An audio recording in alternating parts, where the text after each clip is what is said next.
I expect you to behave habang nandyan kayo. Siguro naman 1 month is enough para tumino ka na. Hindi na namin alam kung anong gagawin namin sa'yo. Yes, Mom. I know. Don't protest. Just obey what your dad and I are telling you. It's for your own good. Fifth cousin! Bro, nandito ka rin? Oh, no. They can't know kaya ako nandito dahil I'm grounded. Yes, Mom. Of course. Of course, I know. I love you. Bye-bye. Hindi niya pwede malaman na nandito ako sa punishment dahil nakipagbugbugan ako sa ka-teammate ko na varsity. They would think na I'm not cool. Oo naman. Busy sa season games namin. Alam mo naman pag MVP, di ba? Kayo, anong ginagawa niyo dito? Kala ko pa naman soloin ko tong family house natin. Bro, hindi nila pwede malaman na nandito ako as punishment nila, Mom. Dahil sa scandal ko sa school, dahil sa pangloloko na 4 na babae. Paano na lang ang good boy image ko sa family namin? I decided na mag-vacation din, bro. After all the charity works at ministries sa school and community namin, I needed to recharge. In preparation na rin, dahil alam mo na, Dad is training me for political race, di ba? Eh, ikaw bro, vacation ka din? Patay, hindi na ako pwedeng mabuking. Hindi ko pwedeng sabihin punishment na to ni Lola dahil suspended ako from school dahil sa pag-cheat sa exams. Bro, tulala ka. May problema ba? Wala. Nandito rin ako to review. Alam mo naman, malapit na board exams eh. Wow, well, hope you can ace it. Ikaw pa ba? Eh, ikaw bro, di ba broadcom ka? Natapos mo na ba?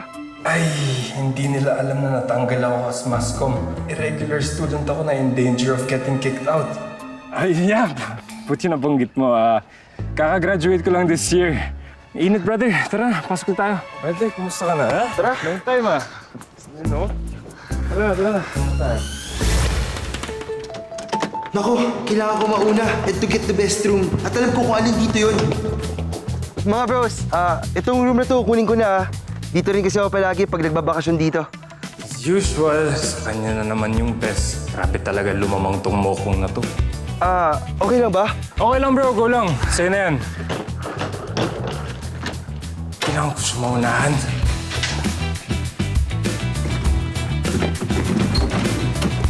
Brother, ito na yung room ko, Para malapit ako sa gym, tapos nasa tapat ko din yung swimming pool. Para makapag-morning laps ako. As usual, ako na naman kulelat. Okay lang, sige. Okay lang? Sige, bro.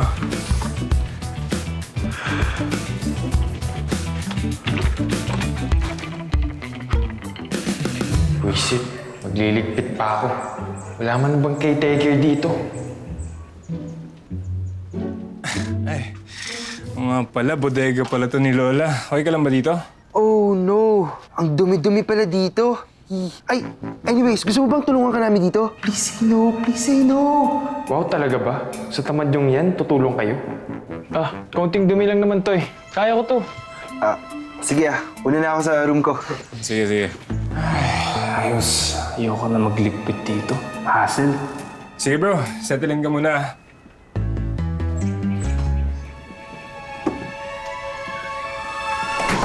Uy, nice! Nagluto ka for us, bro? Okay, chicks. Akin lang to O naman. Gusto niyo? Gusto mo? Yak, kaya pala walang laman ng utak nito. Ganyan lang kinakain niya. No thanks. Okay lang magluto na ako sa akin. Pwede. Padamay ako, bro. Kapal talaga ng mukha nito. Sige bro, sige. Uy, thanks Uto-uto talaga to. Narinig niyo yun? Oh, may iba bang dadating? Check mo nga, Bernard. Uy, bakit ako? Takot ako sa multo.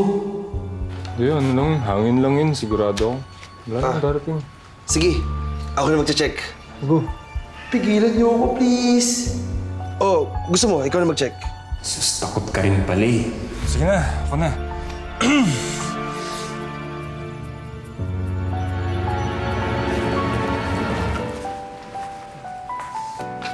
Magandang gabi.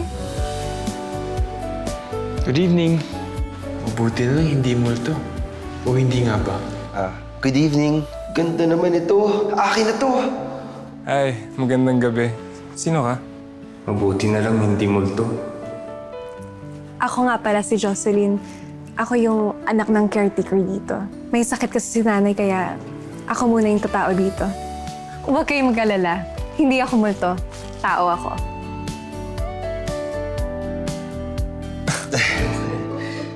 Grabe. Ganda ni Jocelyn. Lakas ang tama mo dun, bro, eh, no? Alam mo, swerte tayo nandito siya. Hindi ko ramdam na punishment. Ha? Punishment? Hindi. I mean punishment dahil yung puso ko lagi luwan kasi nandito siya. Total, obvious naman na dibs din si Jocelyn. Ito. Meron akong proposal. Ano naman yan? Ito makinig kayo. Kung sino man ang magiging boyfriend ni Jocelyn before the summer vacation ends, siya ang magiging boss pagbalik ng Manila. At gagawa ng mga favors for him for the rest of the year. Ano? G? Ay, nako. G? Ito na naman, babae na naman nasa isip nito. Baka lalong lumala problema ko dito. Pero sayang din eh. Game! Ikaw? Bakit alam na itong mga to na matatalo ako? Sige, game. Siyempre, ako na to. Walang-wala naman tong dalawang to sa akin. Kaya ko lang pasuyin tong dalawang to. Good luck to me. May the best Game, man win. Game. Wow! Panalo talaga to. Good morning! Tamang-tama yung dating mo. Naghanda ako ng almusal. Ha? Paano niyo nalaman na nandito ako sa likod? Good morning. Nagising nga ako dahil sa bangunang niluluto mo. Swerte naman ng boyfriend mo. Magaling ka magluto. Wala naman akong boyfriend. Since birth. Yun! Ako pala ang magiging first BF mo. Lagot ka sa akin ngayon. Ganun ba? Imposible. Sa ganda mong yan? Natatakot kasi ako eh. Parang hindi pa ako ready. Karamihan kasi ng mga lalaki ngayon, kung hindi man loloko, bastos. Sos, pakipot ka pa. Hindi naman sa pakipot ako. Gusto ko lang na hindi ako mapunta sa kung sino-sino lang. Ang gusto ko, yung tapat at yung hindi ako lolokohin. Kapag sabay-sabay ko nga mga babae nang hindi nila nalalaman, ikaw pa kaya? Tama. Basta ako, hindi ako manloloko. Talaga? Ikaw? Hindi ka man loloko? Tumesting ka kasi. Parang ayoko tumesting. Ha? Bakit ganito to? Kanina pa niya na parang nababasa niya yung nasa utak ko. Nababasa ko kasi talaga yung nasa utak ng mga lalaki. Creepy. Hindi naman sa creepy ako. Nag-iingat lang talaga ako. Akala ng mga lalaking to, maiisahan nila ako. Ha, excuse me. Naririnig ko lahat ng iniisip niyo. Ang ganda mo talaga, grabe. Nakakaya. Anong sasabihin ko sa'yo? Sir, hindi naman po. Nagsuklay lang. Pero wala pang liko. Ha? Ha? Sabi niyo kasi maganda ako? What? Na-voice out ko ba yun? Hindi ba? Ha? Ha? Sige sir, maglilinis na lang po muna ako. Pati ako, linisan mo na rin. Joke! Ano ba yan? Pampastos ko? 1, 2, 3, 4. Ang tahimik naman po dito. Ayaw niyo ba magpatugtog ng music? Hindi. Naka-earphones naman ako. Okay lang. Okay, sorry. Sige, It's okay. tuloy niyo lang po. Yeah. Bakit wala akong marinig sa isip nito? O baka hindi siya nag-iisip? Walang laman utak niya, ganon? Is everything okay? Ba't ka natatawa? May dumi ba ako sa mukha? Wala naman po. Ayan, kain na. Wow! Panalo to. Parang ikaw, Jocelyn. Yuck. Ha? Wala, may naalala lang akong kadire. O tara, kain na tayo. Tara. Jocelyn, tara, samahan mo kami. Kain tayo. Sige lang, kain lang kayo. Tara, Go, kain na tayo. Sige. Kain muna. Go. Wala talagang laman isip yan. Weird. Nakatitig ka na naman sa akin. Okay ka lang? Sorry, wala. Teka, mukhang si Bernard pa yata type nito gwapo ng pinsan ko, no? Kaso, hindi makakuha ng chicks. Mahina dumiskarte. Ska. Hindi gaya ko. Hindi gaya mo? Ha? Narinig na ba ako magsalita? Tama ng daldalan. Kain na tayo. Kain Tara. tayo, sige. Kain ka din. Mamaya. Sige. Akala siguro ng dalawang to, maiisahan nila ako. Huwag ako mga bro. Sa dami kong experience ko sa babae, maluluma kayong dalawa. Sana mahalata na ni Jocelyn babaero itong mga pinsan kong to. Para akong manalo sa pustahan namin. Hindi pwedeng sunod-sunuran ako sa mga to. Ang sarap! Ito na yata ang best na adobo na nalasahan ko. Jocelyn, sarap ng luto mong adobo. Galing mo. Yun lang naiisip niya? Isa pa tong Bernard na to. Akala niya mauungusan niya ako. Hindi niya alam, kasama sa pinagsabay-sabay kong mga girlfriend, yung ex-girlfriend niya. Boplax talaga to. Hindi man lang niya nahalata. Nakipagbugbugan pa siya sa ka-teammate niya dahil sa babaeng yun. Hindi niya alam na ahas ko na sa kanya. Ito namang nerd na to, hindi rin alam na yung babaeng na crush niya, akin na rin. Sinabay ko na rin sa 4 kong pang girlfriends. Naniniwala ka na ako magiging tulay ninyo? Lelong mo, kawawang nilalang. Kailangan talaga ako maging boyfriend ni Jocelyn. Paano makaganti ako sa inyo? Hindi sapat na mali-mali yung tinuturo ko sa inyo kapag nag-review tayo. Para bumagsak kayo sa mga exams nyo. Dapat akong maging boss nyo. Buisit kasi yung crush ko eh. Pinakopya ko pa siya sa exams. Yun pala, hindi rin ako sasagutin. Patulong pa ako kay Glenn para ligawan. Wala rin pala. Mga bros, sorry ah. Dami kong mali sa inyo. Patrick, pinagkakalat ko sa school ng bading ka. Kaya ka mahihayin at nerdy. Eh, ginawa ko yun para mag-toughen up ka eh. Ikaw, Glenn, bro, pasensya na. Sa akin galing ang chismis na nakabuntis ka. Ginawa ko lang naman yun para tuminu-tinu ka sa pagiging babayero mo. Pero alam kong mali yun. Soon, makakapag-sorry na rin ako sa inyo. Aww. Ow! Ow! Ay ka lang? Daming lamok. Sige, kain lang kayo. Okay. Sarap. Jocelyn, tulungan na ka. Para naman ma-impress ka na sa akin. Masyado ka ng hard to get eh. Hindi naman po ako basta-basta na i-impress. What? Is everything okay? Parang palagi kang nakatitig sa akin. May dumi ba ako sa mukha? Wala, at nagtataka lang talaga ako. Na ano? Wala. Hindi ko alam, hilig ka rin pala magbasa. Kala mo kasi hindi ka nakapag-aral eh. Nakapag-aral naman, ah. College graduate pa nga eh. Tinutulungan ko lang talaga si nanay. Bahit mo naman. Wala ba talaga siyang iniisip? Kapag pala talaga mga gym buff, walang laman ng utak. Ganun ba yun? Okay, 1. Oh, ano na mga broski? Ready na ba kayo maging homeboy ko when we get back to Manila? Parang sure na sure ka na. Ikaw yung mananalo sa deal natin ah. Eh ano pa nga ba? Eh saan siya pinaka-close? Halata namang wala siyang interest sa inyong dalawa. Yan ang alam mo. Ang hindi mo alam, doon siya nagbababad sa kwarto ko. Naniniwala ka dito? Ginagawa dun. Nagbabasa kami ng libro. Nagpapalitan kami ng insights. Parang matatalinong tao. Ano ba tong novel na to ay... Tungkol sa human condition in a dystopian world kung saan kinain ng capitalism ang puso ng mga tao. Wow! Nabasa mo rin pala to?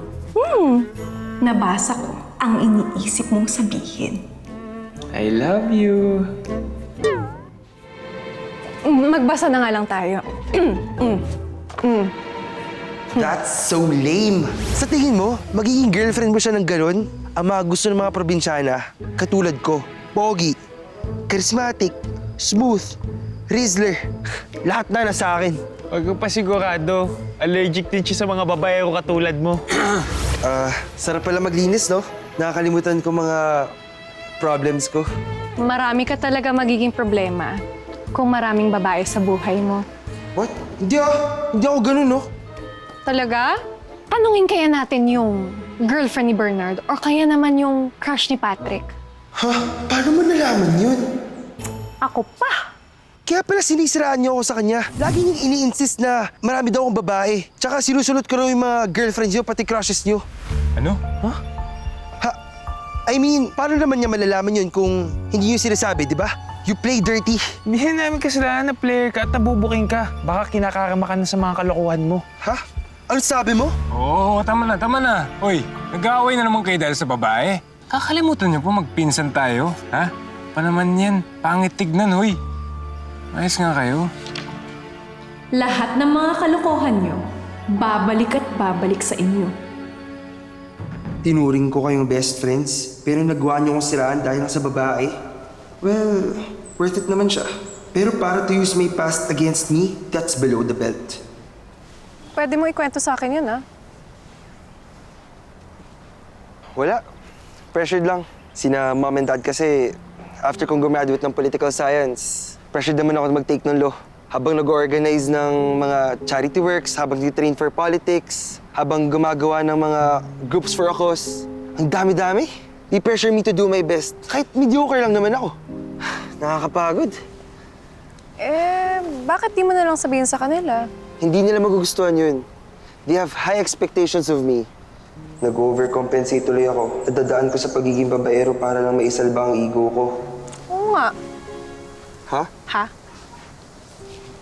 Wala. Anyways, no point na magmalinis ako dito. Pero yun nga, ang dami kong sabit sa Manila. Kaya ako nandito ngayon, nagtatago. As punishment na rin. Sorry, Jocelyn. Okay lang.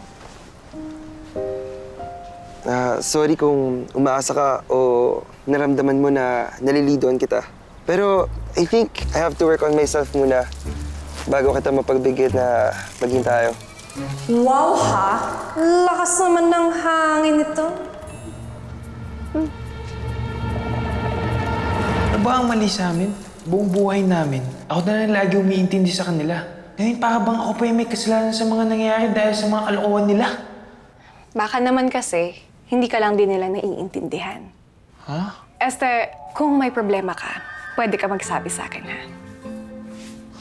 Yung dalawang yun, simula pagkabata, lagi na lang nila akong binubuli.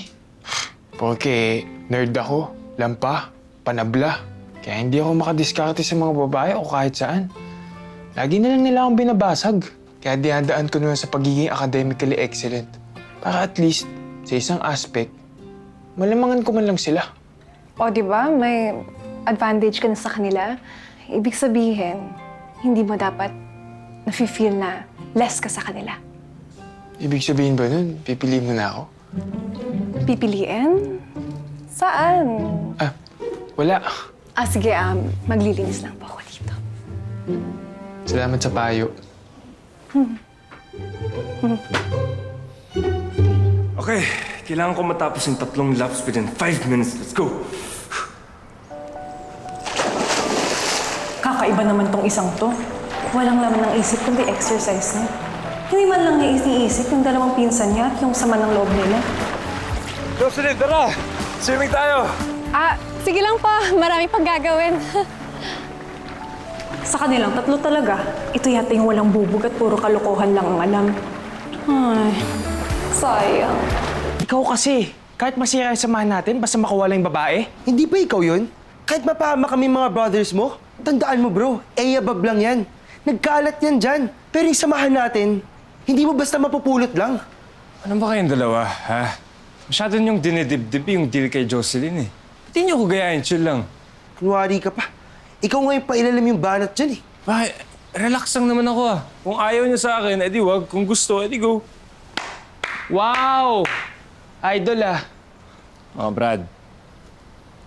Sa iba kasi nakafocus ang attention ko. Nandito ako, hindi para magbakasyon. Nandito ako dahil punishment ni Mom. Okay? Nakipagbugbugan kasi ako sa ka-teammate ko dahil sa babae. Eh, yun pala, wala rin kwenta yung babae. Yan yung dahilan kung bakit ireg ako at malayo pa bago ako makagraduate. Okay lang yan, Brad. Ako din. Nandito ako kasi I was suspended from school. Nagpera mo ako ng mga test answers sa girl ko na crush. Eh, ayun. Nahuli. Yakap, Brad. Ikaw, bro. Wala ka ba iko-confess dyan? Wala no? Pero I'm all for you guys. Oh, mukhang ito na pala yung panalo sa deal natin, eh. Siguro, bigyan ka namin ng reward. First date mo kasama si Jocelyn. Kami na bahala. Ayos yan, panalo yan. Congrats, brother. Nako, eto na nga. Talagang ipagkakanulo nila ako sa isa sa kanila. humanda sila sa pinaplano kong pasabog. Anong ginagawa mo dito? Di ba may sinetap kayong dinner date para sa akin? Alam mo, sa inyong magpipinsan, ikaw yung pinakaiba. Thank you. You're the first person to verbalize that to me, actually. It means a lot. Sa totoo lang, everyone thinks I'm dumb. Even my family. Kaya nung hindi ako nakapag-graduate, di ko kinahin na sabihin sa kanila. It would just confirm na bobo talaga ako. Ano ba kasing passion mo? Hindi ko alam eh. Pero mahilig ako magsulat ng tula. Actually, may sinulat ako para sa'yo. Can I read it for you? Wait lang ito. Sorry. Sa kislap ng mata ay bituin ang kahambing. Ngiting kay tamis na parang awit sa hangin. Anyo'y pininta sa pagdampi ng araw at buwan. Isang hiwagang hindi kayang hulaan ni numan. Kaya pala, hindi ko marinig ang nasa isip mo dahil malalim kang tao. Bernard! Bro, Ano to? Ano to? ano yan? Ano? Kala mo kung sino kung mabait ka? Huy! May pagkahudas ka rin pala. Hindi, hindi. Ano? Ang ginawa ko? Itong sulat na to. Na inaamin lahat ng paninira mo sa amin. Tapos ano, pinagkakalat mo pang bakla ko kaya hindi ako makapomas mga babae. Wala akong sinulat na ganyan, ha? Sinisira mo yung reputasyon ko. Pressure daw ako sa mga parents ko. Tapos makikidagdag ka pa. Wala akong sinulat na ganyan! Ikaw, ba't mo sinulat yung crush ko? Ha? Wala akong sinusunod yung crush mo. Teka lang, ano ba? Ano nangyayari? Hindi ko sinusunod yung crush mo. Inagaw ko lang yung girlfriend ni Bernard. Ano? Anong ginawa mo, ha? Sabi mo walang kwenta yung babae yun, di ba? Nakipagsuntukan ako sa teammate ko? Hindi ako makagraduate dahil sa'yo? Ha? Ikaw, anong ginawa mo? Ha? Anong ginawa mo? Ikaw nga! Ano? Balik pa kami dahil sa school. Mali-mali yung tinuturo mo sa amin. Wala kasi kayong utak eh! Kasalanan ko ba hindi kayo nag-aaral, ha? Traitor ka! Sabi mo? Ha? Wala kayong utak, sabi ko!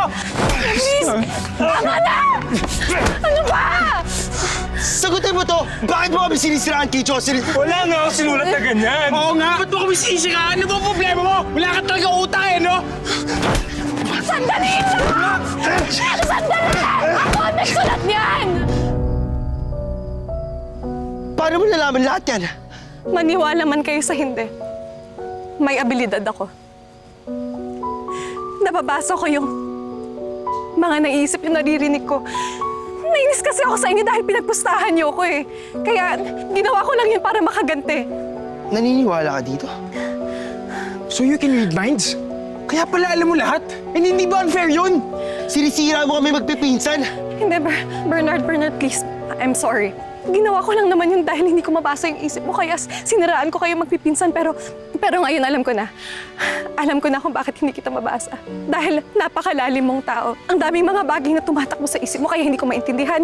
Hindi ko maunawaan. Cut the crap, Jocelyn. Paglalaroan mo na naman kami? Grabe. Bernard, hindi ko... I didn't mean to...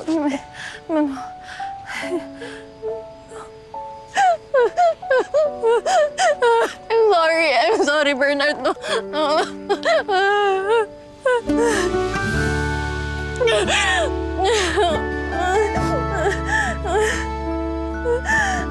Teka lang naman, guys. Please. Gusto ko lang sana mag-sorry sa inyo.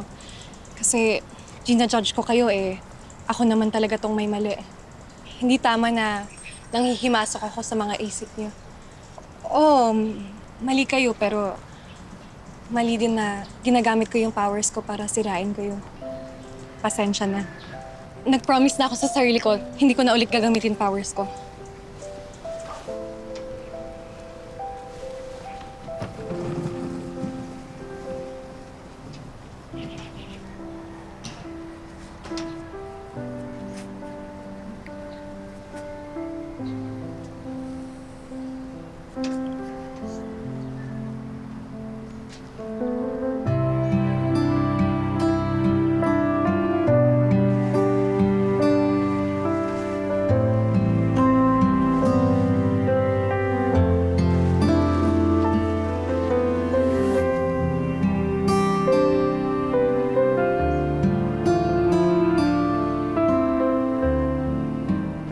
tahimik naman dito.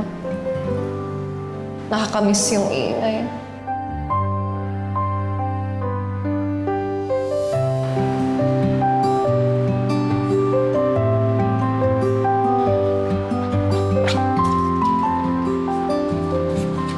Sa kislap ng mata ay bituin ang kahambing. Ngiting kay tamis na parang awit sa hangin. Anyo'y pininta sa pagdampi ng araw at buwan. Isang hiwagang hindi kayang hulaan ni naman.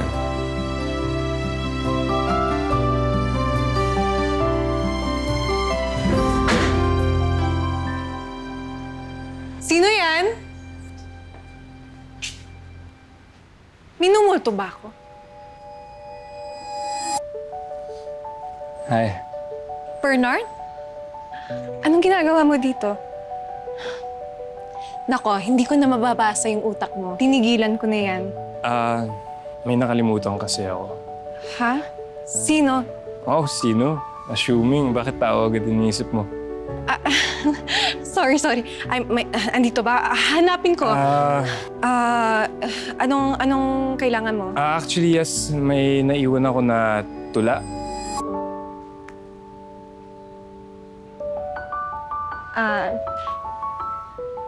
Yun ba? Huwag ka mag-alala. Sinulat ko talaga para sa'yo. I was just making sure if nabasa mo. And mukhang nabasa mo talaga. Paano mo nalaman? Napabasa mo ba yung utak ko? Hindi ko kailangan mabasa yung utak mo. Kasi ramdam ko, una pala kita makita may something. Wow, ha? Hindi mo kailangan basahin yung utak ko na mahal kita. Kasi nasa puso ko siya.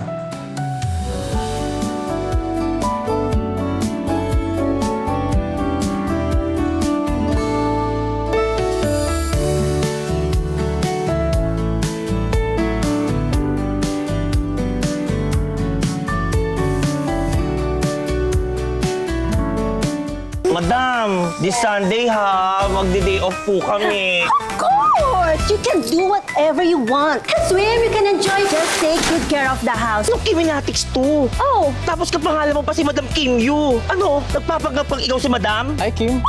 sino ka? I'm Nympha. You are? Kenneth! We're cousin sins of Kim. Yes, Kim, pinsa kami ni Kim. No, boss. Nalukit ko na yung target. Good, manmanan mo na lang. Basta naka-red gown siya sa Sunday.